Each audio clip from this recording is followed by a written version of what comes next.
Lunch and dinner. இது ரெண்டுமே ஒரே மாதிரி இருக்கணும். ரைஸ் இல்லை சப்பாத்தி இல்லை இட்லி இல்லை தோசை. இட்லி தோசை சேப்பரிசி கருப்பரிசியில் பண்ணலாம், இல்லை சிறுதானியத்தில் பண்ணலாம்.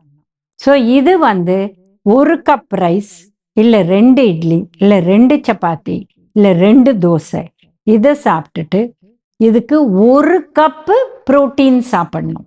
பருப்பாக இருக்கலாம், சாம்பாராக இருக்கலாம், சுண்டலாக இருக்கலாம், முளைக்கட்டின பயிராக இருக்கலாம், பன்னீராக இருக்கலாம், காளானாக இருக்கலாம், மஷ்ரூம் இல்லை egg, fish or chicken gravy ஃபார்மில். இது ஃப்ரைடு கிடையாது. 2 மடங்கு காய் சாப்பிடணும். 1 கப் ரைஸ் இல்லை 2 இட்லி இல்லை 2 சப்பாத்தி சாப்பிட போகிறீங்கன்னா 2 கப் காய் சாப்பிடணும். இது 1 கப் சாலடும் 1 கப் பொரியலோ கூட்டும் அந்த மாதிரி கூட சாப்பிடலாம். இல்லை 2 கப்புமே வேக வச்சது வேணும்னா 2 கப்புமே பொரியல் கூட்டு சாப்பிடலாம்.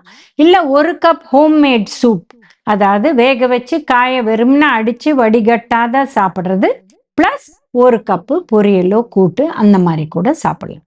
ஸோ சாலட் சாப்பிடலாம், கூட்டு சாப்பிடலாம், பொரியல் சாப்பிடலாம், இல்லை ஹோம்மேட் சூப் சாப்பிடலாம். எல்லாமே ஒரு கப், அப்படி மொத்தம் 2 கப் சாப்பிடணும். தயிர் 1/2 கப்பு இல்லை தயிர் 1/2 கப்பு மோர் பண்ணி சாப்பிடலாம். ஸோ இதுதான் லஞ்ச் அண்ட் டின்னர். இதே மாதிரி இருக்கணும்.